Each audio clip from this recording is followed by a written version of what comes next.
రాష్ట్ర కార్యవర్గ సభ్యులు, జిల్లా పార్టీ అధ్యక్షులు, గౌరవనీయులైన ప్రజాప్రతినిధులు, మాజీ ప్రజాప్రతినిధులు, లక్షలాదిగా తరలివచ్చిన ప్రియతమ కార్యకర్తలు, సైకిళ్ల మీద, ఎడ్ల బండ్ల మీద, పాదయాత్ర పథికులుగా అనేక పద్ధతుల్లో అనేక ప్రాంతాల నుంచి ఈ సభకు విచ్చేసిన ప్రతి ఒక్కరికి పేరు పేరున వందనం, శుభాభివందనం. మీ అందరికీ కూడా తెలంగాణ రజతోత్సవ శుభాకాంక్షలు నేను తెలియజేస్తా ఉన్నాను.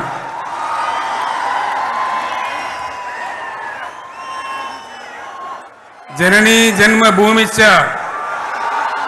స్వర్గాదపి గరీయస్. ఇది శ్రీరామచంద్రుడు లంక మీద యుద్ధం చేసి రావణ సంహారం చేసి అయోధ్యకు తిరిగి రావాలి అనేటువంటి ఆలోచనలో ఉన్నప్పుడు రాముల వారి సోదరుడు లక్ష్మణుడు సహా ఆయన వెంట ఉన్న చాలామంది పెద్దలు లంక చాలా సువర్ణమయంగా ఉంది, అద్భుతంగా ఉంది, మనం ఇంకా అయోధ్యకు ఎందుకు, ఇక్కడి నుంచే పరిపాలన చేద్దామని అంటారు. దానికి శ్రీరామచంద్రుల వారు ఒప్పుకోలేదు. ఆయన చెప్పిన మాట ఏంటంటే, కన్న తల్లిని జన్మభూమిని మించినటువంటి స్వర్గం ఏది కూడా ఉండదు, కాబట్టి మనం అయోధ్యకే తరలిపోవాలని చెప్పి మళ్ళీ అందరిని తీసుకొని అయోధ్యకు రావడం జరిగింది. అదే స్ఫూర్తితోని చాలా గందరగోళ స్థితిలో ఉన్నటువంటి, దిక్కు తోతని స్థితిలో ఉన్నటువంటి, ఆత్మహత్యలకు ఆలవాలమైనటువంటి, వలసలకు నిలయమైనటువంటి ఒక ఘోరమైన ఆపదలో వలసవాదుల విషకవిగిలిలో చిక్కి నలిగిపోతున్న తెలంగాణ రాష్ట్రాన్ని ఎట్టి పరిస్థితుల్లో విముక్తి చేయాలని, స్వరాష్ట్రం సాధించాలని, జననిని జన్మభూమిని మించిన వేరేది లేదని చెప్పి నేను ఒక్కడిగా బయలుదేరి ఆనాడు తెలంగాణ ఉద్యమానికి శ్రీకారం చుట్టడం జరిగింది. 25 ఏళ్ల క్రితం, దయచేసి మీరు గొడవ బంద్ చేయాలి ఏమనుకోవద్దు, సభలో చాలామంది ఉన్నారు, లక్షల మంది ఉన్నారు, మీరు ఆపాలి ప్లీజ్. ఒకటే మాట బంద్ చేయాలి, గొడవ బంద్ చేయాలి ప్లీజ్, స్టాప్. సో ఆ విధంగా 25 ఏళ్ల నాడు ఎగిరినటువంటి జెండా ఈ గులాబీ జెండా. చాలా మంది బంద్ చేయాలి, ఏ బాబు బంద్ చేయాలి బాబు. ఆ రకంగా ఎగిరిన జెండాను ఎందరో అవమానపరిచిండ్రు, ఎన్నో మాటలు అన్నారు, ఎగతాళి చేసిండ్రు, అవహేళన చేసిండ్రు, మకలో పుట్టింది ఉబ్బలో పోతుందని చెప్పిండ్రు. కానీ ఈ జెండా మీ అందరి సహకారంతో, అనేక మంది త్యాగాలతోని, వందలాది మంది ప్రాణ బలిదానాలు కూడా చేయడంతో, అనేక ఉద్యమాలతోని యావత్తు తెలంగాణనే ఒక అద్భుతమైనటువంటి ఉద్యమమై ఎగిసిపడి ఒక సమయం ఎట్లా వచ్చింది, ఒక సమయంలో అంటే తెలంగాణ యావత్తు ఒక పక్కన నిల్చొని బరి గీసి బిడ్డ నా తెలంగాణ అక్కడ పెట్టు అని చెప్పి నిలబడ్డటువంటి సందర్భం మనందరం కూడా సృష్టించినాం. తద్వారా మన లక్ష్యం తెలంగాణ రాష్ట్రాన్ని సాధించుకున్నాం. ఆ తదనంతరం ప్రజలు దీవిస్తే 10 సంవత్సరాల పాటు అద్భుతమైనటువంటి దగదగలాడే తెలంగాణ తయారు చేసి అందరూ బిత్తరపోయే విధంగా, ఆశ్చర్యపడే విధంగా బ్రహ్మాండమైన తెలంగాణ నిర్మాణం చేసుకున్నాం. ఆ విధంగా 25 సంవత్సరాల సుదీర్ఘ చరిత్రను ఈరోజు ఈ వరంగల్ గడ్డ మీద మనం జరుపుకుంటా ఉన్నాం, రజతోత్సవ సందర్భంలో జరుపుకుంటా ఉన్నాం. చాలామంది చాలా రకాల ప్రయత్నాలు చేసినారు. ఇక్కడ కూడా ఇప్పుడు కూడా బ్రహ్మాండమైనటువంటి ప్రయత్నాలు చేస్తూ ఉన్నారు. నేను ఒక్కటే మాట చెప్తా ఉన్నా, ఈ గడ్డకు ప్రత్యేకత ఉంది. ఇది రాణి రుద్రమ్మ ఏలిన వీరగడ్డ, సమ్మక్క సారక్కల పోరుగడ్డ, బొమ్మెర పోతన కవితా మాధుర్యం పండించినటువంటి జీవగడ్డ ఈ వరంగల్ నేలకు నేను వందనం చేస్తా ఉన్నాను. మన అమరవీరులకు శిరస్సు వంచి నివాళులు అర్పిస్తా ఉన్నాను. 1969లో మూగబోయిన తెలంగాణ నినాదానికి తిరిగి జీవం పోసింది ఈ గులాబీ జెండాని మీ అందరికీ నేను మనవి చేస్తా ఉన్నాను. ప్రజలు పరిపాలన అప్పగిస్తే విధ్వంసమైన తెలంగాణను వికాసం పథంలో నడిపించింది ఈ తెలంగాణ. దానికి కూడా ఈనాటి కరెక్ట్గా 25 ఏళ్ళు నిండుతా ఉన్నాయి. ఆనాడు కొండా లక్ష్మణ్ బాపూజీ గారు ఆశ్రయం ఇస్తే ఏప్రిల్ 27, 2001న జలదృశ్యంలో టీఆర్ఎస్ ఆవిర్భావం తెలంగాణ చరిత్రనే మలుపు తిప్పిన ఒక మహోజ్వల ఘట్టం. పదవుల కోసమో, కులం కోసమో, మతం కోసమో, వ్యక్తుల కోసమో పుట్టలేదు ఈ గులాబీ జెండా. ఇది తెలంగాణ రాష్ట్ర సాధన కోసం పుట్టింది. పదవీ త్యాగాలతోనే మన తెలంగాణ ప్రస్థానం ప్రారంభమయ్యింది. అది ఫలించి మన స్వంత రాష్ట్ర కళ కూడా నెరవేరిందని నేను మనవి చేస్తా ఉన్నా. ఆనాటికి అలుముకున్నటువంటి చీకట్లను పారదోలడానికి, ప్రజల్లో విశ్వాసం కల్పించడానికి, ఆత్మవిశ్వాసాన్ని పెంపొందించడానికి నేను ఒక మాట చెప్పిన ఆ రోజు మీ అందరికీ కూడా గుర్తుండాలి. ఉద్యమం నుంచి వెనక్కి మరలితే, ఉద్యమ జెండాను దించితే నన్ను రాళ్లతో కొట్టి చంపండి అని చెప్పి నేను ఉద్యమాన్ని ప్రారంభించిన విషయం మీ అందరికీ కూడా తెలుసు. ఆ తదనంతరం జరిగినటువంటి స్థానిక పంచాయతీ ఎన్నికల్లో, ఆ తదనంతరం జరిగినటువంటి సిద్దిపేట ఉప ఎన్నికలో ప్రజలు బ్రహ్మాండంగా ప్రాణం పోసి ఊపిరిలిదితే అద్భుతంగా ఉద్యమం ముందుకు పురోగమించిన విషయం మనకు తెలుసు. 60 ఏళ్ల సమైక్య పాలనలో తెలంగాణది ఎంత గోస, ఎంత దుఃఖం, ఎంత వేదన, ఎంత హింస, ఎంత అణిచివేత చూసినామో మనందరికీ కూడా బాగా తెలుసు. గోదావరి కృష్ణనీళ్ళు దక్కకుండా తరలిపోతే తల్లి సనుబాలకు నోచని పిల్లల్లాగా తెలంగాణ బిడ్డలు రోధించారు. కరువుల కాటకాలకు గురయ్యారు. అర్ధరాత్రి కరెంట్లు పెట్టబోయి పాములు గుట్టి, తేలు గుట్టి చాలా భయంకరంగా అనాథల్లాగా చనిపోయినారు. ఆ రకంగా జరుగుతూ ఉంటే ఇక్కడ ఉన్నటువంటి ఆనాడు కాంగ్రెస్లో, టీడీపీలో ఉన్నటువంటి నాయకులు పదవుల కోసం పెదవులు మూసిండ్రు తప్ప ఏనాడు నోరు తీసి కొట్టాడలేదు. గులాబీ జెండా ఎగిరేదాకా కనీసం తెలంగాణ సోయిని కూడా ప్రదర్శించలేకపోయినారు. మీ అందరికీ తెలుసు, తెలంగాణ కోసం అవసరమైన ప్రతి సందర్భంలో పదవులు త్యాగం చేసిన వాళ్ళు బీఆర్ఎస్ బిడ్డలు అని చెప్పి నేను గర్వంగా మనవి చేస్తా ఉన్నా. కానీ పదవుల కోసం తెలంగాణను ఆగం చేసిన వాళ్ళు ఆనాడు ఉన్నటువంటి కాంగ్రెస్ నాయకులు అని చెప్పి కూడా నేను మనవి చేస్తా ఉన్నా. చంద్రబాబు నాయుడు ఆనాడు ముఖ్యమంత్రిగా ఉండి ఎంత ఘోరమంటే హైదరాబాద్ నడిబొడ్డున ఉండే తెలంగాణ గడ్డలో ఉండేటువంటి రాజధానిలో మన శాసనసభలో తెలంగాణ పదాన్ని నిషేధించినాడు. తెలంగాణ అనవద్దని స్పీకర్ ద్వారా రూలింగ్ ఇప్పించినారు. ఇదే జిల్లాకు చెందినటువంటి ప్రణయ్ భాస్కర్ గారు ఆ రోజు ఎమ్మెల్యేగా శాసనసభలో తెలంగాణ అంటే అది నేరమైనట్టుగా పరిగణించి తెలంగాణ పదాన్ని నిషేధించేటువంటి ప్రయత్నం చేసినారు. మిత్రులారా, మీకు అందరికీ చరిత్ర తెలుసు. ఆనాడైనా, ఏనాడైనా, ఈవెన్ ఈనాడైనా తెలంగాణకు విలన్ నంబర్ 1 కాంగ్రెస్ పార్టీ అని మనవి చేస్తా ఉన్నా. మనందరికీ కూడా తెలుసు ఆ విషయం. తెలంగాణ హైదరాబాద్ స్టేట్ పేరుతో ఉన్ననాడు ప్రజలు వద్దంటుంటే కూడా బలవంతంగా తెలంగాణను ఆంధ్రాతో కలిపిన వాళ్ళే. ఏందా బాబు, ఏందా పనిలేదా?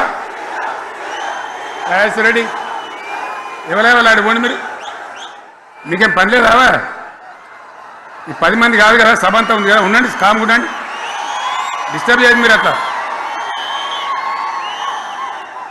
బలవంతంగా ఆనాడు ఆంధ్రలో విలీనం చేసింది కాంగ్రెస్ పార్టీ, జవహర్లాల్ నెహ్రూ. 69లో ఉద్యమం వస్తే 400 మంది తెలంగాణ బిడ్డలను పిట్టల్లాగా కాల్చి చంపింది ఇందిరాగాంధీ ప్రభుత్వం, ఆనాడు ఉన్నటువంటి కాంగ్రెస్ పరిపాలన. మళ్ళీ 2001 నుంచి మనం విజృంభిస్తే నంగనాచిలాగా ఇదే కాంగ్రెస్ వచ్చి మన బలాన్ని, మన ఊపును చూసి పొత్తు పెట్టుకొని తెలంగాణ ఇస్తామని నమ్మబలికి మనతో పొత్తు పెట్టుకున్నది కూడా మీరు చూసినారు. మళ్ళా ఎగ్గొట్టే ప్రయత్నం చేసినారు. 14 ఏళ్ళు ఏడిపించినారు. అది మీ అందరికి తెలుసు. వాళ్ళు ఎట్టెట్లా చేస్తూ ఉంటే వాళ్ళ మోసాన్ని కప్పేయడానికి నేను ఇదే జయశంకర్ సార్ కలిసి 36 పార్టీలతోని సమ్మతి లేఖలు తెచ్చినాం. దేశ రాజకీయ వ్యవస్థను మొత్తం ఒప్పించినాం. కాంగ్రెస్ మెడలు వంచినాం. అప్పటికి కూడా ముందుకు రాకపోతే కేంద్ర మంత్రి పదవుల్లో ఉన్నటువంటి మేమందరం ఇక్కడ రాష్ట్రంలో మంత్రులుగా ఉన్నటువంటి మిత్రులు అందరం కూడా రాజీనామాలు వాళ్ళ ముఖాన కొట్టి బయటకు వచ్చి మళ్ళా ఉద్యమ జెండాలు పట్టుకున్నాం. ఆ తర్వాత కూడా కదిలిసి రాకపోతే నేను ప్రాణాలకు తెగించి చివరికి ఆమరణ దీక్షకు పునుకున్న సంగతి కూడా మీకు తెలుసు.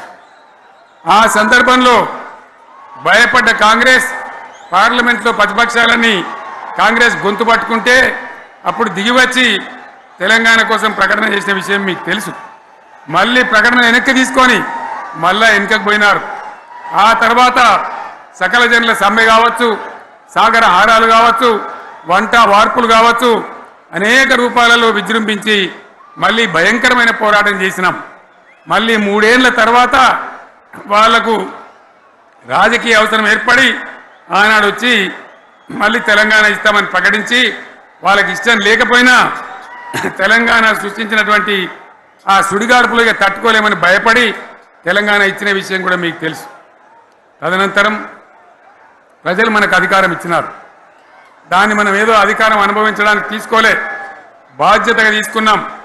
ఎంత బ్రహ్మాండంగా పనిచేసినాం. రాష్ట్రాన్ని మన చేతిలో పెడితే ఎక్కడున్న తెలంగాణను ఎక్కడ తీసుకొని పోయినాం. అనేక రంగాలలో please please please please please ఒకటే మాట. ఏ బాబు ఇక్కడ నేను మాట్లాడుతున్నా, అక్కడ మీరు మాట్లాడుతున్నా, మీకు ఏమైనా అర్థం ఉన్నదా? ఏది అర్థం కావాలి ప్రజలకు? ఏం పని లేదా? ఇదేం పద్ధతి? మీరు పార్టీ కార్యకర్తలేనా? సైలెన్స్ ఉండండి. అంతమంది నన్ను లక్షల మందిలో మీరు 10 మంది ఏందా ఇక్కడ? 10 నిమిషాలు సైలెంట్గా ఉండలేరా? చివరిలో బాగా చెప్తాం, స్లోగా అద్భుతంగా దుంకుదాం, స్టేజ్ ఎత్తు దుంకుదాం. మీరు బాధ్యత చూడాల్సింది ఏంటంటే మీరు అరవడం బంద్ చేయండి. ఇంతమంది ఉన్నారు. ఏం సీఎం పనిలేదా నీకు? మళ్ళీ అందరు ఇళ్ళకి చేరుకోవద్దా? క్షేమంగా పోవద్దా? ఎక్కడెక్కడి నుంచో దూరం నుంచి వచ్చిన వాళ్ళు ఉన్నారు. 10 నిమిషాలు మీరు సైలెంట్గా ఉండండి. ముందరున్న వాళ్ళు 10 ఏళ్ళ బీఆర్ఎస్ పాలనలో ఎక్కడున్న తెలంగాణ ఎక్కడికి పోయింది? ఎన్ని రంగాలలో ఎన్ని అవార్డులు వచ్చినాయి? ఎన్ని అద్భుతమైన పనులు చేసి చూపెట్టినాం. తెలంగాణ అంటే ఒకప్పుడు వెనుకబడ్డ ప్రాంతం, ఎగతాళి చేయబడ్డ ప్రాంతం, పనికి మాలిన ప్రాంతం అని పేరు పెట్టిన ప్రాంతం. కానీ ఎన్ని రంగాలు, తలసరి ఆదాయాన్ని బ్రహ్మాండంగా పెంచినాం. 90,000 ఉన్న తలసరి ఆదాయాన్ని 3.5 లక్షల పైచీలకు పెంచుకున్నాం. జిఎస్డిపిని దేశంలో నంబర్ 1 స్థానానికి తీసుకెళ్ళినాం. తెలంగాణలో బ్రహ్మాండంగా పెండింగ్ ప్రాజెక్టులన్నీ కూడా కంప్లీట్ చేసుకున్నాం. కల్వకుర్తి కావచ్చు, నెట్టెంపాడు కావచ్చు, భీమా కావచ్చు, ఎల్లంపల్లి కావచ్చు, మిడిమానేరు కావచ్చు, అక్కడ మేఘాల మీద పనిచేసి దాన్ని అంతా కూడా కంప్లీట్ చేసి ఒక్క పాలమూరు జిల్లాలోనే 10 లక్షల ఎకరాలకు సాగునీళ్ళు ఇచ్చుకున్నాం.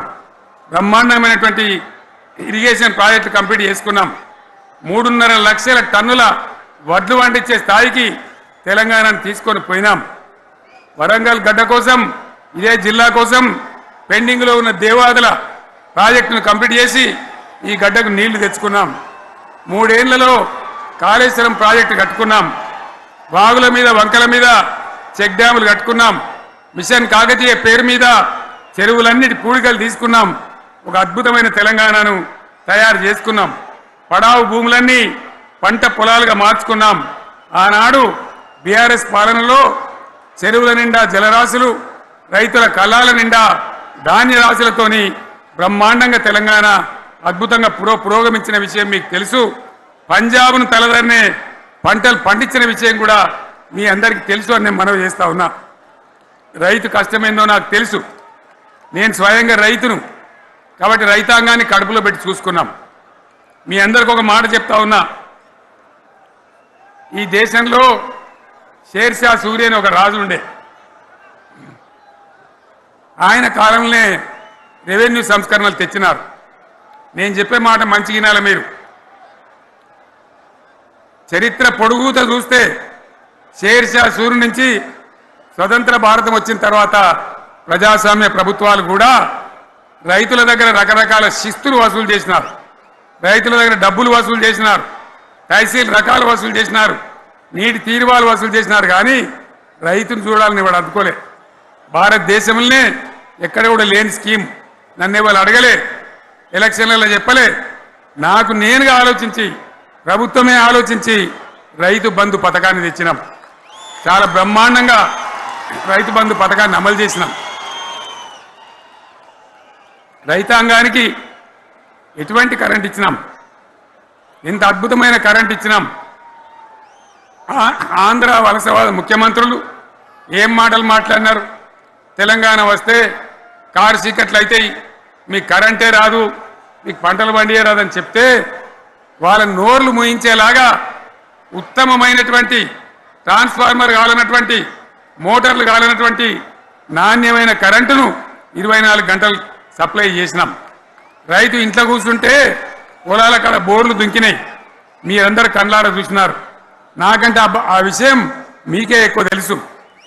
అదేవిధంగా రైతులు చనిపోతే 2 ఎకరాలు 3 ఎకరాలు ఉన్న రైతులు ఏముంటుంది, వాళ్ళకి ఆదాయం ఉండదు. వాళ్ళు సస్తే బీఆర్ఎస్ రాకముందు పట్టించుకున్న నాతులు లేడు. అదే బీఆర్ఎస్ వచ్చిన తర్వాత రైతు బీమా ఇచ్చి వాళ్ళు చనిపోయినాక 8 రోజుల్లోనే వాళ్లకు రైతు బీమా అందే విధంగా ఆనాడు చర్యలు తీసుకున్నాం.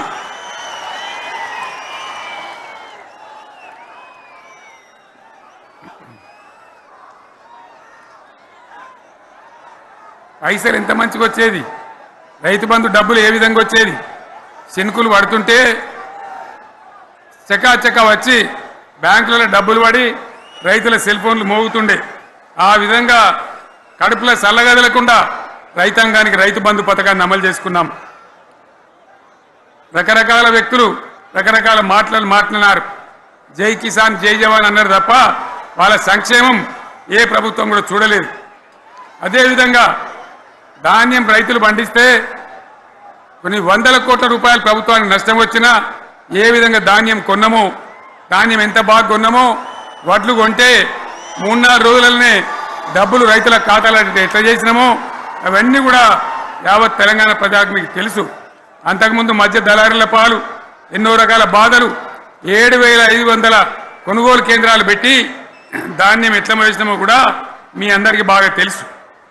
మరి ఇదంతా కూడా బ్రహ్మాండంగా జరిగింది. ఎన్నో పనులు, మిషన్ భగీరథ ఎన్నికల ప్రణాళికలు చెప్పలే, ఓట్ల ప్రచారం అప్పుడు చెప్పలే, గవర్నమెంటే చేసింది. ఇంతింత నల్లబెట్టి ప్రజలకు అందియడం జరిగింది. రైతు బంధు కానీ, రైతు బీమా కానీ, కళ్యాణ లక్ష్మి కానీ, కేసీఆర్ కిట్ కానీ, కంటి వెలుగు లాంటి ప్రోగ్రాం కానీ ఎవరు అడిగిన నన్ను ఎవరు అడగలే. అయినా మా అంతల మేమే మన రాష్ట్రం మన ప్రజలని వాళ్ళని బాగు చేసుకోవాలని చేసినాం.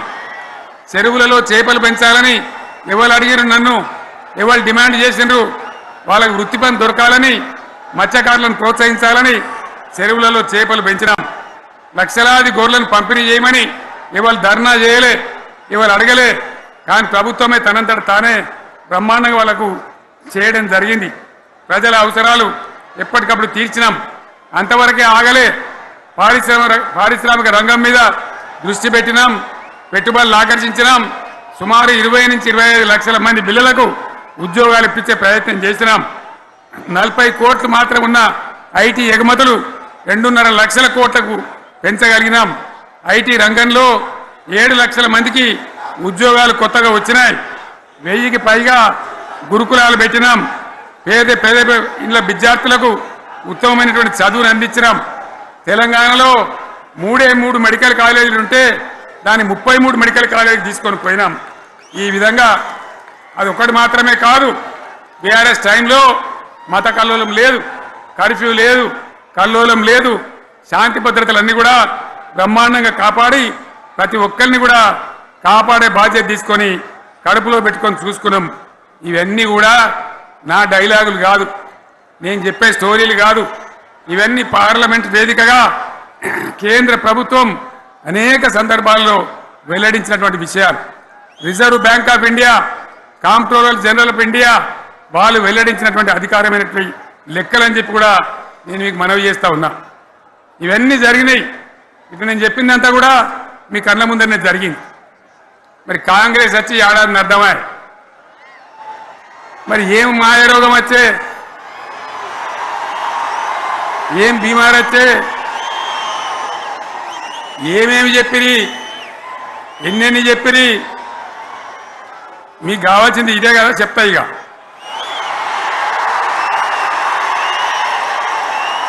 వాళ్ళ కథ చెప్పే ముందు మన కథ కూడా చెప్పాలి కదా. ఏమేం మాటలు మాట్లాడినరు. అరే మళ్ళీ సీఎం పెట్టిరా భయ్, ఎక్కడికెళ్ళి మోపోయినరా మీరు, బుద్ధి లేదా? ఆగు, ఏమైనా లుబాబీ ఆగు, వద్దంటే మళ్ళీ ఏందండి ఇవాళ రాజశేఖర వాళ్ళు వాడు మనోడేనా?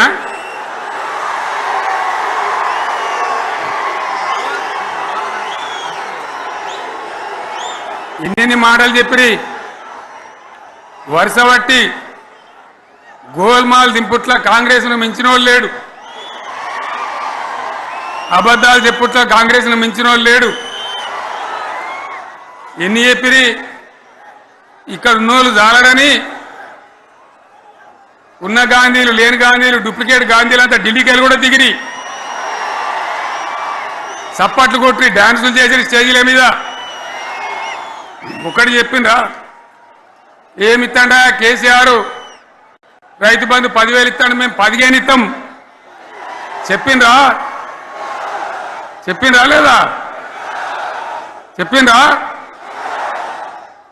ఇచ్చుడు కాదు, చెప్పిండ్రా? 10,000కు 15,000 ఇస్తామని అన్నారా? కేసీఆర్ పెన్షన్లు 2,000 ఇస్తాడు, మేము 4,000 ఇస్తాం చెప్పిండ్రా? ఇంకేం చెప్పిండ్రు? కేసీఆర్ ఇంట ఇద్దరుంటే ఒకరికే ఇస్తాడు, మేము ముసలోనికి ఇద్దరికి ఇస్తాం చెప్పిండ్రా? చెప్పిండ్రా లేదా? అన్న మీరు మధ్యలో వాళ్ళు చెప్తలేరు, చెప్పిండ్రా? ఇవన్నీ కాంగ్రెస్ వాళ్ళు చెప్పిండ్రా? చెప్పింది అన్న వాళ్ళు ఒకసారి శైలి పట్టరు దయచేసి.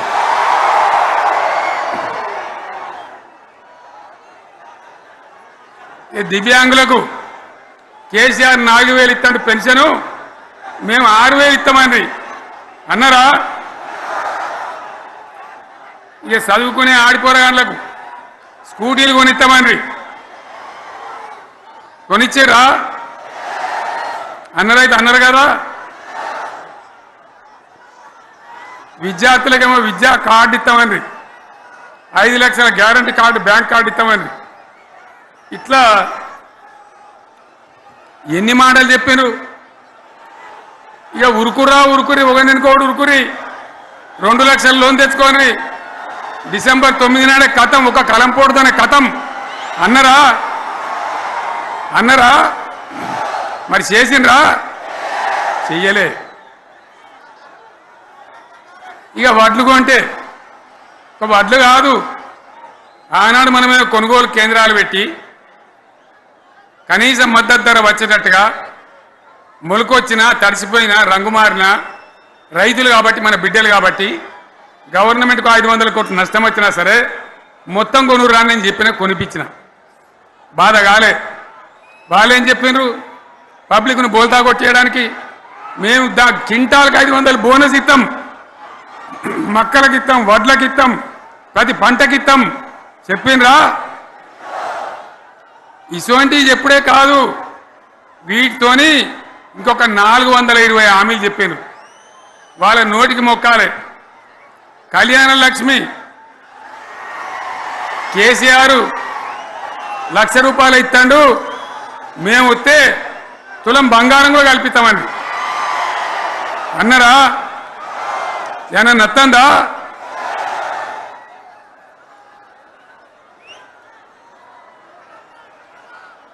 ఇక హామీలు ఇచ్చుడు కాదు, పెద్ద పెద్ద బుక్కులు వంచి ఊరూరికి వంచారు. సిగ్గులేక ఊళ్ళ పంట తిరిగి బాండ్ పేపర్లు రాసిచ్చారు. బాండ్ పేపర్లు ఇంటింటికి తిరిగిండ్రు. చెప్పిండ్రా?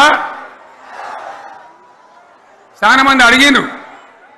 మరి మీరు అడ్డగోలు చెప్తున్నారు, అడ్డం పొడుగు చెప్తున్నారు, ఎటువంటి అడ్డ చెప్తున్నారు, యాడికెళ్ళి ఇస్తారా భయ అని అడిగిండ్రు. పేపర్ వాళ్ళు అడిగిండ్రు. ఇప్పుడు ఆర్థిక మంత్రి ఉన్నాయన టీవీలలో చెప్పిండు, ఆయన ఇస్తాం, చేసి చూపిస్తాం, మాది పేద పార్టీ, 120 ఏళ్ళ అనుభవం ఉన్న పార్టీ, మమ్మల్ని మించిన సిపాయిలు లేరు అని ఒకటి జబ్బలు తరిచే, ఒకటి మెడలు తరిచే డైలాగులు కొట్టి మేము ఇచ్చేస్తామన్నారు. ఇచ్చిండ్రా? ఇయ్యలే. రుణమాఫీ చేయలే. మధ్యలో పార్లమెంట్ ఎలక్షన్ వచ్చినాయి. అప్పుడు నాకు కాలు ఇరిగింది. మెంటుకుంటున్నాం మళ్ళీ నేను బయలుదేరిన. ఆ దెబ్బకి ఏం చేసిండ్రు? తెలంగాణలో ఎన్ని దేవుళ్ళు ఉన్నాయో అన్ని దేవుళ్ళ మీద ఒట్లు పెట్టుకున్నారు. పెట్టిండ్రా? బహిరంగ సభలలో ఆడిడ కూడా కాదు. ఇన్ని మాటలు చెప్పి ప్రజల్ని ఏమార్చింది. ఒక ఉచిత బస్ అని పెడితే అది జుట్లు పట్టుకొని కొట్టుకుంటానికి మనకత్తాను తప్ప ఏమనికి ఉపయోగపడ్డది లేదు. ఆ మహిళలే అంటారు మాకు ఎందుక ఉచిత బస్, దరిద్రం, మాకు అవసరమే లేదు అంటాను. అటువంటి ఒక్క పథకం పెట్టి ఇక ఇప్పుడు మళ్ళీ పెద్ద నోరు పెట్టుకొని వాళ్ళే మాట్లాడతారు. అంటే అంటే మాట్లాడతారు, అబద్ధాలు చెప్తారు. మాట్లాడితే బీఆర్ఎస్ వాళ్ళ మీద నింద, మాట్లాడితే కేసీఆర్ మీద నింద. ఇది ఒక అలవాటు చేసుకొని ఎవరికి నోరుంటే వాంటే లెక్క అనే పద్ధతిలో అడ్డమైన మాటలు మాట్లాడుతూ చాలా ఘోరంగా మోసం చేస్తూ ఉన్నారు. ఎట్లున్నదంటే కాంగ్రెస్ వాళ్ళు చెప్పింది చాలా సిపాయిలం, మా అంత సిపాయి లేడంటే జనం నమ్మితిమి, ఆశపడ్డాం కదా, నమ్మి బోల్తా పడ్డాం కదా, గల్లంత అయినాం కదా. ఒక ఊళ్ళే మొలక నాట్లేసే టైం వస్తే అలుకుడు చేస్తాను, బట్టలుతాను. మొలకకు అలుకుడు చేస్తాం కదా, తుకాలు పోయేమా.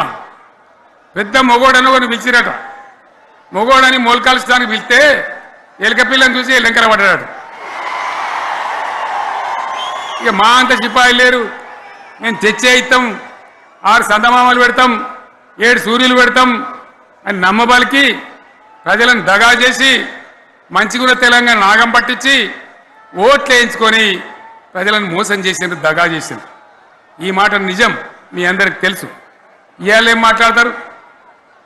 మమ్మల్ని ఎవరు నమ్ముతలేడు, మాకు అప్పు ఊడతలేదు, యాడికెళ్ళి తెచ్చియాలి అని ఇప్పుడు మాట్లాడుతున్నాం. అప్పుడేమో మాకు అపారమైన అనుభవం ఉంది, మేము చేస్తామన్నారు. ఒక్క మాట చెప్తున్నా మిత్రులారా, ఇక్కడ నోళ్ళం మనమే కాదు, నా ప్రసంగం టీవీలలో వినేటువంటి కోటాను మందికి కూడా నేను మనవి చేస్తా ఉన్నా. ఇంత మోసం ఉంటుందా? ఇంత దగా ఉంటుందా? ఓట్లయితారా అని అవతల పడదామని ముచ్చట్నా? ఎంతవరకు ఇది కరెక్టు? తెలంగాణ ఎంత మంచిగా పోయేది, ఇప్పుడు బొందలు పడగొట్టినరా? ఎంత ఘోరమైనటువంటి ఫలితం మనం చూస్తున్నాం. ఇవాళ ఏం జరుగుతూ ఉంది? మళ్ళీ అన్ని మోపైనాయి. ఇక దుకాణం పెడతామన్నారు, లొల్లు పెట్టిండ్రు, బొబ్బ పెట్టిండ్రు. ఇక ఓట్లయినాక ఎత్తడు, తవ్వడు, మోయాడు. బాయి పడతాం జోరుగా చెప్తే 6 నెలల ఏమయ్యారంటే ఇక ఆయనతో రేపు అవుతుంది, ఎల్లుండి అవుతుంది, సంక్రాంతికి అవుతుంది, దీపావళికి అవుతుంది, మార్చి 31కి అవుతుంది. మార్చి 31 లేదు, మన్ను లేదు, ఏది కూడా చేసింది లేదు. మొత్తం ఆర్థిక పరిస్థితిని దెబ్బతీసింది. తెలివి తక్కువ పనితోని, అవివేకం వల్ల, అజ్ఞానం వల్ల పరిపాలన చేయరాక సర్వనాశనం చేసింది. రాష్ట్ర ఆర్థిక పరిస్థితి ఎంత మంచిగా ఉండే, ఎంత బాగా పోతా ఉండే. మేము కష్టపడి కడుపు కట్టుకొని నోరు కట్టుకొని సంవత్సరానికి 10 నుంచి 15 వేల కోట్ల ఆదాయం పెంచినాం. అనేక రివ్యూ మీటింగులు చేసినాం. ఎంత బాగా తీసుకొని పోయినాం, తెలంగాణను ఎట్లా తయారు చేసినాం, ఆ విధంగా తీసుకొని పోయినాం. ఇవాళ ఒక్క మాట మీరు అందరూ ఆలోచన చేయాలి. ఇక్కడ ఉన్నవాళ్ళు కానీ నా మనసు బాధ అవుతుంది, నా మనసు కాలుతుంది, ఇబ్బంది అవుతుంది. నా కళ్ళ ముందటనే తెలంగాణ ఇట్లా కావడం నాకు దుఃఖం కలిగిస్తూ ఉంది. నేను ఆవేదనతో చెప్తున్నా ఈ మాట. ఒక్క మాట మీరు అందరూ ఆలోచన చేయండి. తెలంగాణలో భూముల ధరలు ఎట్లుండే? కేసీఆర్ ముఖ్యమంత్రి ఉన్నప్పుడు, బీఆర్ఎస్ రాజ్యం చేసినప్పుడు భూముల ధరలు ఎట్లుండే? ఆనాడు కొనేటోళ్ళు ఎక్కువ ఉండిరి, అమ్మేటోళ్ళు తక్కువ ఉండిరి. ఇవాళ ఆపదకి అమ్ముకుందామంటే భూములు కొనేటోడు ఉన్నాడా? అడుగుతున్న భూముల ధరలు ఎక్కడికి పోయినాయి? ఎవరికన్నా 5 ఎకరాలు డాంబర్ రోడ్ పక్కకుంటే నేను 5 కోట్ల మనిషిని, నేను కోటీశ్వరుని ధైర్యంలో రైతులు ఉండ్రి. ఇవాళ అడిగేటోడు ఉన్నదా? ఒక్కటే ఏడాదిలో గింత గల్లంత అవుతుందా? కేసీఆర్ పక్కకు పోగానే ఇంత ఆగమవుతుందా? ఇంకో మాట నేను అడుగుతా ఉన్నా, కరెంటును 35 ఏళ్ళు బాధపడ్డాం. నా బావి కాడ కూడా మోటార్లు కాలినాయి. బీఆర్ఎస్ వచ్చినాక, నేను ముఖ్యమంత్రి అయినాక ఒక్కటే ఏడాది బావులా దాన్ని చక్కగా చేసి 24 గంటల కరెంటు ఇయ్యలే, నడవలే. రెప్పపాటు కూడా కరెంటు పోకుండా 24 గంటల కరెంటు తేలేదా? మరి మా అంత సిపాయి లేరంటే కేసీఆర్ మంచిగా ఇచ్చిన కరెంటు మీకెందుకు ఇయ్యే శాతం అయితే లేదు అని చెప్పి నేను అడుగుతా ఉన్నా. తెలంగాణ ప్రజల పక్షాన్ని అడుగుతా ఉన్నా. ఎందుకు ఇలా ప్రజల గోస ఉంచుకుంటా ఉన్నారు? మళ్ళా మోటార్లు కాలుతున్నాయి, ట్రాన్స్ఫార్మర్లు కాలుతున్నాయి, లంచాలు పెరుగుతున్నాయి. అది శాతం అయితే లేదా? మళ్ళీ ఇలా తెలంగాణ పోవన్నా మోటార్ పెట్టడానికి? ఏం దౌర్భాగ్యం ఇది! ఎటువంటి శని నెత్తి మీద పెట్టుకున్నాం మనం. మీరందరూ ఆలోచన చేయాలి. భూముల ధరలు ఎటుపోయినాయి, కరెంట్ ఎక్కడ ఎవడెత్తుకపోయా? మిషన్ భగీరథ అసెంబ్లీలో నిలబడి ఛాలెంజ్ చేసిన నేను. 5 ఏళ్ల లోపల ప్రతి ఇంట్లో నల్లా పెట్టి నీళ్ళేయకపోతే మళ్ళా ఎలక్షన్ల పార్టీ మేము నిలవడం, ఓట్లు అడగము అని చెప్పిన నేను. ఎవరు చెప్పాలి? దమ్మున్నోడే చెప్పాలి. చేసి చూపించినాం, నడిపించినాం. ప్రతి ఇంట్లో నల్లా పెట్టినాం. కృష్ణా గోదావరి నీళ్లు తెచ్చి ప్రతి ఇంటి ముందర దుంకిచ్చినాం. అది మీరందరూ దానికి సాక్ష్యం. ఇలాగా మంచినీళ్ళు కట్నే ఇల్లు పెట్టినపోయి ఉన్న పథకం కేసీఆర్ ఆయమల్ని అయిపోయింది. ఇంకా మంచినీళ్ళు కూడా ఇయ్యే శాతం అయితే లేదా? మేము ఇంత సిపాయిలం అంత సిపాయిలం అని ఎగిరెగిరి దుంకితే మాట్లాడితే మంచినీళ్ళు ఇచ్చే కూడా శాతం అయితే లేదా? మంచినీళ్ళు పోతాయి, కరెంటు పోతుంది, వడ్లు కొనే దిక్కు లేదు. వడ్లు కొంటాను రా, కళ్ళాల కాడ 15 రోజులు వడ్లు కొనే దిక్కు లేదు, అడిగే దిక్కు లేదు. సర్కారు కొనకపోతే దిక్కుమాలని దేవుడా అని ప్రైవేట్ మిల్లర్లకు అమ్ముకుంటున్నాం. మళ్ళీ అక్కడ దళారీలు, అక్కడ దోపిడీ, మళ్ళీ రైతాంగం దోపిడీకి గురవుతున్నది. మళ్ళీ 2014 కంటే ముందటి పరిస్థితులు వస్తూ ఉన్నాయి. ఆ విధంగా ఎందుకు జరుగుతూ ఉంది? ఇది ఎవరి అసమర్థత? కాంగ్రెస్ ప్రభుత్వం యొక్క అసమర్థత కాదా? ఈ కాంగ్రెస్ కాటేయడం కాదా? నేను ఒక్కటే మాట మిమ్మల్ని కోరుతా ఉన్నా, ప్రజలకు నేను అడుగుతా ఉన్నా. పేదలు గుడిసెలు వేసుకుంటారు, ప్రభుత్వ జాగాలలో పాపం తెలిసి తెలియక కొన్ని వేసుకుంటారు. బీఆర్ఎస్ గవర్నమెంట్లో హైదరాబాద్తో సహా, వరంగల్తో సహా అనేక పట్టణాలలో, అనేక ప్రాంతాలలో రాష్ట్ర వ్యాప్తంగా లక్షలాది మందికి మేము పట్టాలు ఇచ్చినాం. బుల్డోజర్లు పెట్టి, జేసీబీలు పెట్టి మేము చెరువులలో పూడికెళ్ళి తీస్తే వీళ్ళేమో హైడ్రా అని మన బొందా అని పెట్టి పేదల ఇండ్లు కూడా కొడతా ఉన్నారు. ఆనాడు చెరువు పూడికెళ్ళి తీసిన బుల్డోజర్లు ఇలా పేదల ఇండ్లు కూడా కొడతా ఉన్నాయి. ఇవన్నీ మనం చూస్తూ ఉన్నాం. చూసి మౌనంగా ఉందామా, కొట్లాడదామా, ఏం చేద్దాం అనేది మనం ఆలోచించే సమయం వచ్చింది. దేశాన్ని నంబర్ 1 స్థాయిలో నిలబెడితే ఇవాళ 14వ స్థాయికి 15వ స్థాయికి తీసుకొని పోయినారు. నా కళ్ళ ముందన్న గిట్ల జరుగుతుంది, ఇంత మాయల్యమే అవుతుంది, ఇంత మోసం చేస్తారని నేను కూడా అనుకోలే. ఇలా చాలా బాధ కలుగుతూ ఉంది, చాలా దుఃఖం కలుగుతూ ఉంది. ఇంకా ముందరికి పోవాల్సిన తెలంగాణ ఇలా వెనుకకు అయిపోతున్నా ఉన్నది. మళ్ళా ఎవరు దీనికి కారణం? ఈ దుర్మార్గులు కాదా? నిలబెట్టి ఖచ్చితంగా అడగాల్సిన అవసరం ప్రజలకు లేదా? అడగాలి. ఎందుకోసం? టైం ఇవ్వాలని మేము కూడా టైం ఇచ్చినాం. ఏమంటారు? మీకేసినట్టు మాకేసిన ఓట్లు, మాకు ఏడాదైనా టైం ఇయ్యరా? ఏడాది అర్థమైన టైం ఇయ్యరా? మీకు కన్నేరురా అని అంటారు. కాబట్టి నేను నోరు తెరవలే, బయటికి రాలే. కృష్ణా జలాల మీద గడబడి జరిగితే ఒక్కసారి అక్కడ నాయకులు తీరికపోతే నల్లగొండలో పోయి ఒక గర్జన చేసి వచ్చినా కానీ నేను ఎక్కడ బయటికి రాలే, మాట్లాడలే. కానీ ఏడాది అర్థం అయిపోయింది, ఇంకేం పాడైంది? పువ్వు పుట్టంగానే పరిమళిస్తుంది అన్నట్టు ప్రభుత్వం కథ తెలియదా? ఇంకేమన్నా వీళ్ళకి టైం ఎక్కడిది? వీళ్ళు ఏం చేస్తారు? చివరి 6 నెలలు అయితే ఎలక్షన్ అయినాయి. వీనికి ఉన్న టైమే 2.5 ఏళ్ళు. ఈ 2.5 ఏళ్ళలో వీళ్ళు చేస్తారు, మనం బతికి ముందర పడతామా? అందుకోసం ప్రజానీకం, మేధావులు, తెలంగాణ ప్రజలు దయచేసి అందరూ ఆలోచన చేయాలి. ప్రతి వాళ్ళు కూడా ఆలోచన చేసి దీనికి పరిష్కారం ఏందో కనుక్కోవాలి. మేధావితో పనిచేయాలి, ఆవేశంతో కాదు. ఆవేశంతో మనం నినాదాలు ఇస్తే కాదు, ముళ్ళును ముళ్ళుతోనే తీయాల. యాడ ఓడగొట్టుకున్నామో గాన్నే వెతకాలి, ఎక్కడ జారిపోయిందో ఆన్నే మళ్ళీ దొరకబట్టాలి. ఆ నైపుణ్యం, ఆ స్థాయి ఇవాళ రావాలి.